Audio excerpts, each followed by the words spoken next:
EZ nomenclature used to write the configuration of different compounds. अब configuration किस प्रकार से compounds का हम लिखेंगे, this was explained by Ingold and Prelog. इन दो साइंटिस्ट ने एक्सप्लेन किया है. जनरली इसे हम C डबल बॉन्ड C मतलब अल्केन्स में यूज करते हैं. कौन से कंपाउंड में यूज करेंगे? जनरली अल्केन्स में. अब सबसे पहले यहां आपको क्या करना पड़ेगा? प्रायोरिटीज डिसाइड करनी पड़ेगी. अब प्रायोरिटी का मतलब क्या होता है? प्रेफरेंस देना. पर्टिकुलर पार्ट को या जो भी रहेगा हमारा उसको हम इंपॉर्टेंस देते हैं. जैसे सिंपल एग्जांपल हम लेते हैं कि आपके टीचर होमवर्क देते हैं, समझिए. तो होमवर्क जब आप घर में आते हो तो होमवर्क कंप्लीट करते हो. होमवर्क कंप्लीट करते समय आप सबसे पहले डिसाइड करते हैं कि कौन से सब्जेक्ट का होमवर्क कंप्लीट करना जरूरी है. तो सबसे पहले आपने सोच लिया कि नहीं, मैथ्स का कंप्लीट करना जरूरी है, तो प्रायोरिटी मैथ्स की कितनी हो गई? फर्स्ट. उसके बाद फिर अभी इंग्लिश का करना जरूरी है, तो इंग्लिश की प्रायोरिटी कितनी हो गई? 2. देन अब हम लेंगे सोशल स्टडीज़ का, प्रायोरिटी हो गई 3. उसके बाद है मराठी बच गया है, प्रायोरिटी 4. तो इस प्रकार से आप डिफरेंट सब्जेक्ट्स को जैसे इंपॉर्टेंस देते हो, उन्हीं इंपॉर्टेंस को प्रायोरिटीज़ कहना. और ऐसे ही प्रायोरिटीज़ हमें यहाँ पे डिफरेंट एटम्स या ग्रुप्स को देना है. अब ये प्रायोरिटीज़ हम कैसे देते हैं? Certain rules are there, you should know the rules. Priority के रूल्स कौन से रहेंगे? पहला रूल क्या कहता है? देखिए जरा, हम एग्जांपल लेंगे कार्बन, नाइट्रोजन. 2 एग्जांपल हमने लिए. कार्बन का एटॉमिक नंबर कितना है? 6. नाइट्रोजन का एटॉमिक नंबर कितना है? 7. एटॉमिक नंबर जिसका ज़्यादा उसी को प्रायोरिटी ज़्यादा. नाइट्रोजन का एटॉमिक नंबर 7, कार्बन का 6. इसका एटॉमिक नंबर ज़्यादा है, इसलिए इसको प्रायोरिटी मिलेगी नंबर 1, इसको प्रायोरिटी मिलेगी नंबर 2. एक और एग्जांपल लेंगे हम. हाइड्रोजन, ऑक्सीजन, सल्फर, क्लोरीन या कार्बन लेते हैं बेटर वे. ऐसे 4 आइटम्स आपको दिए गए, बोला गया प्रायोरिटीज डिसाइड कीजिए. What will you do? तो सबसे पहले एटॉमिक नंबर लिखना. इसका एटॉमिक नंबर 1, ऑक्सीजन का 8, सल्फर का 16, कार्बन का 6.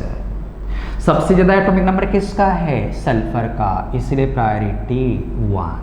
देन ऑक्सीजन का 2, नेक्स्ट इज कार्बन का 3, next is of hydrogen which has lowest priority. तो पहला रूल याद रखोगे, higher the atomic number, higher will be the priority.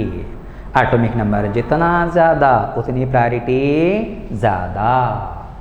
Then second rule, अब हम लेंगे हाइड्रोजन एंड ड्यूटेरियम, ट्रिटियम, 3 ले ही लेते हैं. अब ये सभी हाइड्रोजन के ही आइसोटोप्स है, आपने पढ़ा होगा शायद, जिनका एटॉमिक नंबर तो सेम रहता but mass numbers are different. अब तीनों में एटॉमिक नंबर तो सेम है, फिर ऐसे केस में प्रायोरिटी कैसे डिसाइड करना? तो इसके लिए हम मास नंबर का यूज करेंगे. जिसका मास नंबर ज्यादा रहेगा उसकी प्रायोरिटी ज्यादा रहेगी. तो प्रायोरिटी फर्स्ट ट्रिटियम को मिलेगी, सेकंड ड्यूटेरियम रहेगा एंड थर्ड प्रोटियम और हाइड्रोजन रहेगा. तो सेकंड रूल क्या कहता है? जब एटॉमिक नंबर सेम रहेंगे तो उस समय आपको यूज करना है मास नंबर. जिसका मास नंबर ज्यादा उसकी प्रायोरिटी सबसे ज्यादा. थर्ड रूल हम लेंगे CH3 एंड CH2 CH3. अब 2 ग्रुप्स हमने यहां लिए हैं, ठीक है. इन दोनों ग्रुप्स में देखिए जो बॉन्डिंग एटम है वो सेम है. यहाँ कार्बन, यहाँ पे भी कार्बन. अब जब बॉन्डिंग एटम सेम रहेगा तो how to decide the priority? तो क्या करना ऐसे केस में? Move to next atom. मतलब क्या होगा?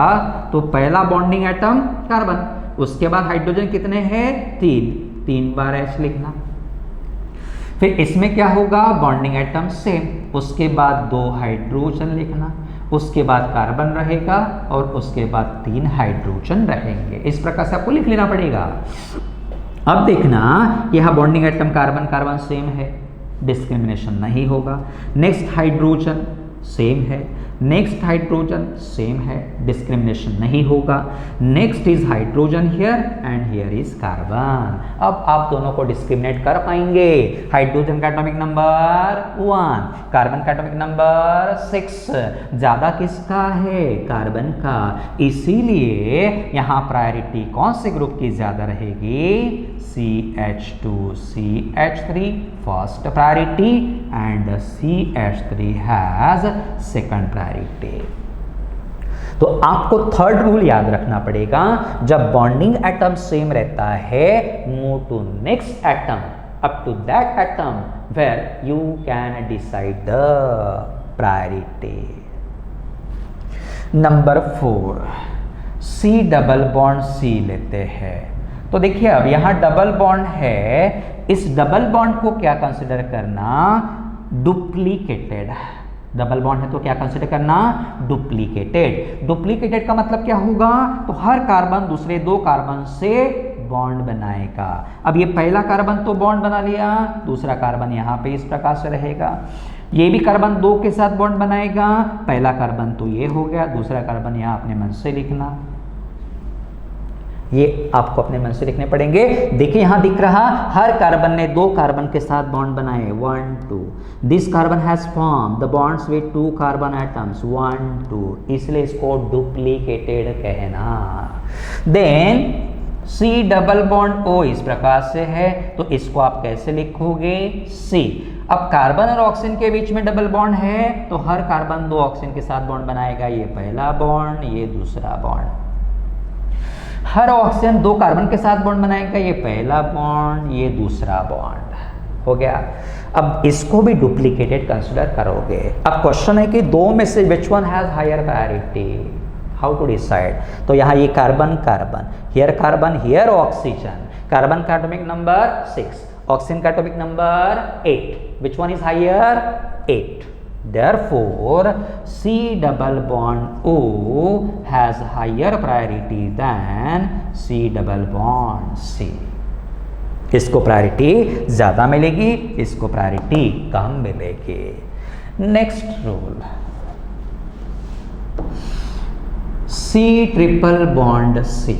अब इसको आप कैसे लिखोगे, ट्रिपल बॉन्ड मतलब क्या होगा, तो हर कार्बन दूसरे 3 कार्बन से जुड़ेगा, इस प्रकार से। देखिए ये 2 कार्बन आप अपने मन से लिखोगे, ये कार्बन भी 3 कार्बन के साथ जुड़ेगा, इस प्रकार से।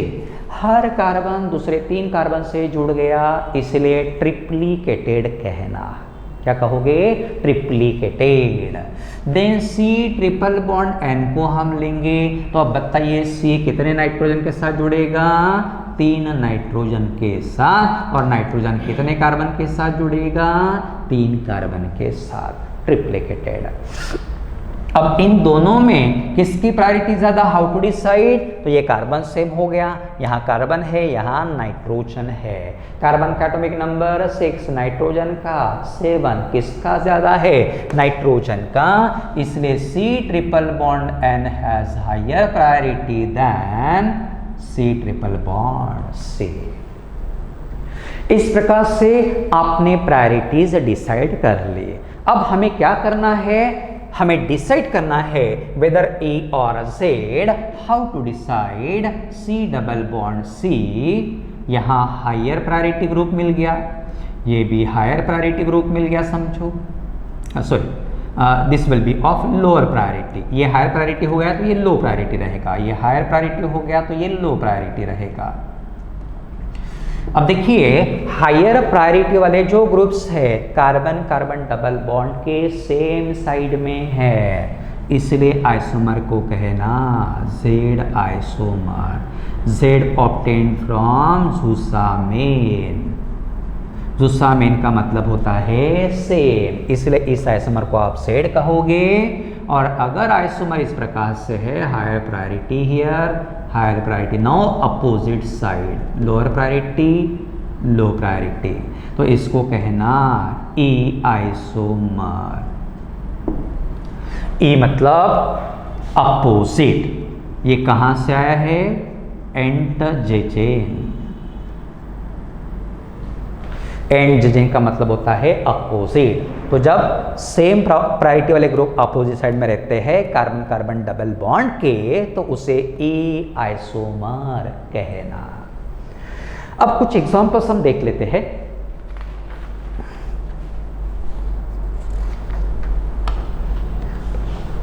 जैसे एग्जांपल हम लिखेंगे C double bond C, here is Cl, here is H, then here Cl, here is Br।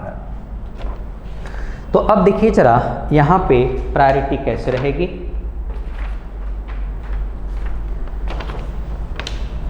पहले इन दोनों की प्रायोरिटी डिसाइड करना। बताइए दो में से which one has higher atomic number? Cl, इसलिए इसकी प्रायोरिटी 1, इसकी 2। इन दोनों में से किसका एटॉमिक नंबर ज़्यादा? Br का, इसलिए प्रायोरिटी 1, प्रायोरिटी 2। अब प्रायोरिटी 1 1 सेम और अपोजिट साइड, अपोजिट साइड है, इसलिए इसको क्या कहोगे आप? ई आइसोमर। क्या कहोगे? ए आइसोमर। दूसरा एग्जांपल लेंगे,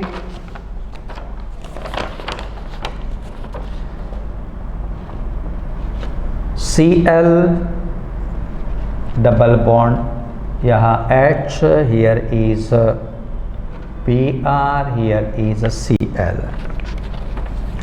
अब देखिए जरा यहाँ पे क्या होगा, ये इसका प्रायोरिटी 1, इसका 2, हियर 1, हियर 2, इसका एटॉमिक नंबर ज़्यादा है। अब देखिए 1 1 सेम प्रायोरिटी वाले कार्बन कार्बन डबल बॉन्ड के सेम साइड में आ गए, इसलिए हम इसको कहते हैं Z isomer. Next example, C double bond C, here is Cl, Br, then here is C2H5 and here is H। अब सभी एग्जांपल पहले मैं लिख लेता हूँ, कंफ्यूजन नहीं रहेगा। आपको फटाफट टाइप आइडेंटिफाई करना है। C double bond C, here is H, here is CH2 CH3, here is CH3। Next is C double bond C, here is C double OH, CH3 here, then here is H, here is CH3। C double bond C, here CN, here CH3, ये सभी isomers रहेंगे। C double OH, here is H, and the last example is here C double bond N, here is OH, now here is lone pair। ये थोड़ा सा अलग example है, C6H5। Now say, tell me the type of this isomer, either E or Z isomer। तो फिर से Cl का atomic number ज़्यादा, इसलिए प्रायोरिटी 1, here प्रायोरिटी 2। Br और ये कार्बन, यहाँ कार्बन को देखना, Br और कार्बन में इसका एटॉमिक नंबर ज़्यादा, प्रायोरिटी 1, प्रायोरिटी 2। अब सेम प्रायोरिटी वाले ग्रुप डबल बॉन्ड के सेम साइड में है, इसलिए इसको कहना क्या कहोगे? Z isomer. सेम साइड में है तो Z आइसोमर। उसके बाद यहाँ देखिए ये रहेगा फर्स्ट, क्योंकि कार्बन का एटॉमिक नंबर हमें यहाँ देखना है, हाइड्रोजन का नहीं। इस कार्बन को, ये कार्बन जुड़ा होता है, हाइड्रोजन नहीं। कार्बन एटॉमिक नंबर 6, हाइड्रोजन का 1, इसलिए इसके 2 देना। इन दोनों में इस ग्रुप की प्रायोरिटी ज़्यादा होती है, ऑलरेडी एक्सप्लेन समवेयर, और इस ग्रुप की प्रायोरिटी कम रहती है। अब यहाँ फिर से ये कौन सा आइसोमर? E और Z, तो इसे कहना Z आइसोमर। ये वाला क्या रहेगा? यहाँ प्रायोरिटी 2 में से पहला इसका रहेगा, इसका दूसरा। यहाँ पहला ये रहेगा, दूसरा ये रहेगा, तो फिर से इसे भी क्या कहना, Z आइसोमर। यहाँ पे this has first priority, this has second. वही रूल यूज़ करना है, कंफ्यूजन नहीं होना चाहिए। यहाँ कार्बन, हाँ अब यहाँ क्या होगा, पहला कार्बन है यहाँ पे और यहाँ पे भी कार्बन है, तो अब क्या करोगे, नेक्स्ट एटम की तरफ जाओगे। नेक्स्ट एटम यहाँ कौन सा है, नाइट्रोजन, यहाँ कौन सा है, हाइड्रोजन। नाइट्रोजन का एटॉमिक नंबर 7, हाइड्रोजन का 1, इसलिए इसकी प्रायोरिटी ज़्यादा रहेगी, इसकी प्रायोरिटी कम रहेगी। तो ये भी कौन सा आइसोमर कहलाएगा, Z आइसोमर। देन नेक्स्ट, इन दोनों में तो कोई दिक्कत नहीं आएगी, इसका रहेगा नंबर 1, इसका रहेगा number 2, but what about this, तो ऑलवेज याद रखना कन्वेंशनली लोन पेयर को नंबर 1 हाईएस्ट प्रायोरिटी दी गई है। लोन पेयर को प्रायोरिटी सबसे ज़्यादा देना, तो यहाँ 1 रहेगा, यहाँ 2 रहेगा। अब देखिए जरा, सिमिलर प्रायोरिटी वाले ग्रुप कहाँ चले गए, अपोजिट साइड में, इसलिए इसको कहना E आइसोमर। तो इस प्रकार से आपको E और Z नॉमेनक्लेचर अच्छे से याद रखना है। तो E कब यूज़ करना, Z कब यूज़ करना, तो सबसे पहले आप प्रायोरिटीज को डिसाइड करेंगे by using these rules. Then when groups of same priority lie on same side of double bond, then Z isomer. When the groups of same priority will lie on opposite side of double bond, then isomer is called E isomer। इस प्रकार से आपको याद रखना है।